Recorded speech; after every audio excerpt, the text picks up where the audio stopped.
Please stand. My brothers and sisters, our good news this morning has been recorded for us by John. Jesus said, "My sheep hear my voice. I know them, and they follow me. I give them eternal life, and they shall never perish. No one can take them out of my hand. My Father, who has given them to me, is greater than all, and no one could take them out of the Father's hand. The Father and I are one." The gospel of Christ. Praise be to you, Christ. Please be seated. Well, this has been a rather busy week, I think, for our brothers and sisters of the Roman Catholic tradition. My wife and I were out at dinner, and what would typically be sports playing on their TVs in this restaurant, there was this video of a balcony waiting to see who was going to come out and stand on that balcony to represent, our 1.4 billion brothers and sisters of the Roman Catholic faith. When he came out, I find it intriguing to listen to what the Cardinals are saying about, how they see him and why they sort of voted for him as much as they could say. I found it impressive that they saw in this man a man of humility, a man of prayerfulness, but also equally important, and probably maybe more important, a person who is really very compassionate for the poor. Indeed, he's taken the name Leo the 14th, and Leo the 13th was a man who was very dedicated to social justice issues. And so the fact that he's taken the 14th seems to me as though he is trying to make a statement about where he's going to be and what his thinking is for his pontificate. I'm motivated and excited about the possibility that these men, 130 something that were voting, are actually able to choose and select someone of this caliber and this capacity with this type of a background. And so I'm sure we all wish him well, his role, his responsibilities, and I would dare say our responsibility as a brother and sister Christian is that we pray for him as well. I grew up with a very dear friend of mine, Angelo. And as you can tell, Angelo was very Italian, like very, very Italian. And Angelo Sr., who definitely deserved the title Angelo Sr., was a guy about my size. I'm rather small compared to him. And he had a voice on him that was ridiculous. Now, when I was growing up, and maybe this was a way for some of you as well, when we would go out, we had to be back in the house minutes after the street lights went on. So, you'd come home, you do your homework, and then you're able to go out, and then you'd pretty much just disappear. And you could be anywhere in the neighborhood, you could be down at the park, you could be in the woods, you could be anywhere you want. However, you needed to have an eye on a street light, because once the street lights went on, you were expected to be home. Now, Angelo and I, we weren't very good at paying attention to streetlights, but you could hear Angelo's dad's voice from blocks away. I swear this man steps out into the middle of the street, would take a deep breath and yell out his son's voice and name so loud that it would echo through the houses and we would get it. Well, I'll tell you, this one time we were in the woods, I think we were collecting frogs. And we were just not paying attention. And as much as Angelo was senior, was yelling for his son, we simply didn't hear it because we weren't paying attention. Well, Angelo Sr. pops up and he did not look happy. He obviously had to walk many, many blocks, probably searched the park first, and then ultimately stumbled into the woods and sort of found us. And I didn't see Angelo for about 2 days after that, but I'm sure he was fine. He did show up afterwards. Jesus's explanation here about him being a good shepherd is taken right out of his environment, his culture. Shepherds were very common and prominent. It was, goats, lambs, fish, and agriculture. That's all they had. So you had shepherds who were out and about. And the thing about shepherds was most of the shepherds at night would put all of their sheep in the very same place, all gathered together. In the morning when they were leaving, the shepherd, once they started walking out and started calling out for their sheep, those sheep recognized that shepherd's voice, and only his sheep would separate themselves from the other sheep and come out and follow. So attuned was their hearing to the fact that this was their shepherd and they had to follow him. Jesus sort of says the same thing to us, but there's an implication here that I think we skip over. And I think the implication is, are we really listening? Are we actually listening for the voice of the shepherd in our lives? Donna and I had this conversation yesterday in the car. We were talking about, how do you know whether or not you're doing God's will or not? How do you know if your life and the choices you're making are actually in line with what God wants of you? Now, that is a gray space that every single saint and every single theological writer has tried to attempt and to address. And I was simply saying to her, St. Ignatius says this really amazing quote. He says, act as though everything depends on you, but pray as though everything depends on God. That somewhere in between those two realities is exactly God's will. And it's interesting because even that statement requires that you be in relationship with God. I think all of us have been trained in some way to think that we come, we gather, we do this, and then we leave, and that God is simply on the receiving end of our prayers and our worship and our praise, and then God doesn't do anything after that. I think some of us have been trained and taught that our relationship with God is entirely one-sided. It's just about us having a relationship with God or being a servant to God, having to come to church, having to go and to pray, having to, out of obligation. And yet what Jesus is saying here is that Jesus is talking, literally talking. He's actually speaking for us to hear and to respond. And I'm not sure we have ever been trained or made to understand that our relationship with God is two-sided. When I was a novice with the Capuchin Franciscan friars, we spent about 4 or 5 months on 210 acres of property in the middle of Hickory, North Carolina. Hickory, North Carolina, where we were, it took us 45 minutes one way to go to get Dunkin' Donuts. One way.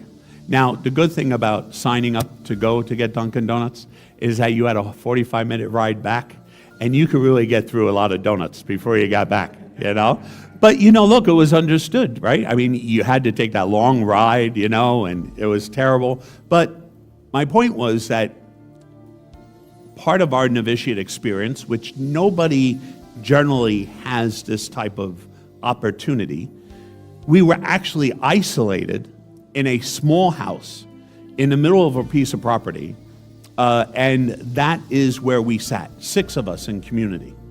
Just 6 of us on 210 acres of property. And I got to tell you, there were many, many times a hurricane had just gone through, and I had volunteered to go out and cut wood and trees.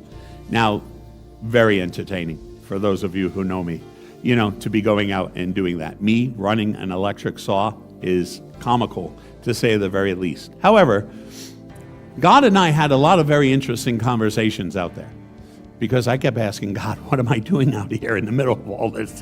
Like what? But the conversation actually ended up in that experience to be a conversation. But the situation and the scenario was very unique. And I know for all of us, we're very busy doing things. But I'm wondering, in our relationship with God, have we ever given God the opportunity to speak back? Have we ever listened, like Angelo and I should have been, for his voice?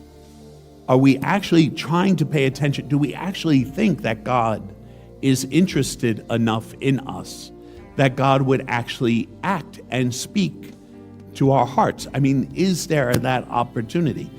See, people ask me all the time, and last night we were at an event, commissioning of a yacht club. I serve as fleet chaplain. And a person had pulled me aside, which happens pretty common. And, they asked me about, my faith. Where does your faith come from? And I said to them, well, I'm not sure what you mean by faith. I can share with you what my relationship is like. And he looks at me and he goes, well, what do you mean by that? Well, I don't blindly believe in, follow, obey, am responsible to a God I don't know or haven't experienced. And he's like, well, can you say more about that? And I'm like, look, I simply believe that if we settle ourselves down and if we shut up and we give God the opportunity, I think God speaks. I know that God speaks. My faith, the reason I do what I do and who I am, is not out of some blind following of rituals or rules or dogmas. It's because I have a regular experience with God. Now, all of you know me. I am the earthiest person you would ever want to meet. I'm a little flippant with my tongue, a little foul, go off on the sidebars there a bit. But in the end, I am simply a man who is trying to be in a relationship with God, which means I'm taking the time to speak, but also to listen for the voice. And I'm telling you that if God could so design to strengthen my heart, to have a deeper relationship with Him, and I know this is true because the phone calls and the emails I get in the course of a week from people all over who participate, some of this stuff is so incredibly heavy. Child abuse issues, domestic violence, tumors. Just this week, there was an individual who just found out that they had a tumor in their brain. I know because when I go to respond to those people, what comes out of my mouth is just not me. Is something deeper than that, something greater than that. And if God can do that with this flubby, schlubby person in front of you, then God can do that with all of us. But it does take a discipline for us to believe, first of all, that God is interested in holding a conversation with us. And then a discipline for us to quiet ourselves down. And that's going to be the hardest thing. I've shared with you my struggles with social media and TikTok and stuff. If there's an opportunity, I'll sit there and pull out and watch TikTok videos, Okay, because most of them are preachers and stuff, that doesn't really matter. The fact of the matter is that I think all of us are more drawn to social media and watching TV than even we are to being present to one another in our own physical home relationships. So if we struggle trying to be attentive to people who we live with and to make time for them, which, let's be honest, we do. We struggle with that because most of the time we sort of like being left alone and off into our own world. But here's this, we struggle just to be in relationship with one another. And now I'm asking us to be attentive to a God that we have to work even harder to listen to, it's a real challenge. But Jesus says, my sheep hear my voice, which means that Jesus is speaking and that voice is available, is there for us to hear and to respond to. We simply have to stop thinking that our relationship with God is just about us worshiping God and not getting anything in return, not having a real relationship where there is another partner celebrating and talking and sharing our joys and all. And that's why when we have difficulties in our life, if we have not tried to have a real, active, speaking, listening relationship with God, when we have challenges, that's why we end up saying, God, why are you doing this to me? Because we've never gotten to know God in the first place. The person with the tumor, that's what he said to me this week. Why is God doing this to me? Look, I'm really sorry, but it's just doesn't work that way. We're in an imperfect world. Have you asked God? And he said to me, what do you mean, ask God? Have you asked God? What is meant from all of this? Where is he in the midst of all of this? And he goes, and what good is that going to do me? Well, it's better than asking me because I'm not God. You should be asking God and listening for a response. And you think that's true, and I'm sorry. Our pool guy comes in and he starts up our backyard pool. You definitely don't want me taking a cover off of our pool. You just don't want me doing that. Anyway, he had a conversation with me just a month ago, and he was talking about his same thing about having, going to church. I don't go to church. Okay. I don't know why everyone thinks they have to admit that. It's always the first thing people say to me. They meet me. No, seriously, honestly, if I had $1 for every time someone told me they didn't go to church, okay, I'd be living in a really nice house on top of a mountain somewhere, probably have my own island, because whenever they meet me, the very first thing they say is, I don't go to church. Like somehow I'm the monitor. Like somehow I bring out a book and I go, oh yeah, you're the one. All right, I'm checked. But I say to them, but do you have a relationship? Do you have a relationship with Jesus? And they don't even comprehend what that means. They can't even fathom for a moment that our God is alive and well and active. And if we listen, you will hear. And the pool guy, which, by the way, even after all this, I never got a discount on him opening my pool. But whatever the case might be, he says to me, just all this church and religion stuff. And I said, yeah, I agree. And he goes, you agree? I'm like, yeah, because I don't think it's about church. I don't think it's about religion. I think it's about relationship. And so I said to him, I challenge you to go home and sit. And you ask God to make himself present to you so that you would know that he exists. And when you do, God doesn't back away from those things. Just doesn't. He shows up. And when he does, now you have a responsibility of how are you going to respond to that activity. Because now you don't have an excuse. Now you can't hide and back away. And it's not about whether or not you go to church on Sunday or not, I'm sorry, save your letters. I know going to church is important. Community, worshiping, praising God. I'm not making light of that. I'm simply saying that if there's a choice between going to church on Sunday and having a living relationship with God, I think Jesus came to talk to us about a living relationship, an active relationship with a loving, caring, compassionate God who wants us to be in relationship with him. I've seen the pool guy since. I haven't heard from him about whether or not he actually asked God. And I think when I tell people that, and I use this line all the time, I tell them, sit down and ask God.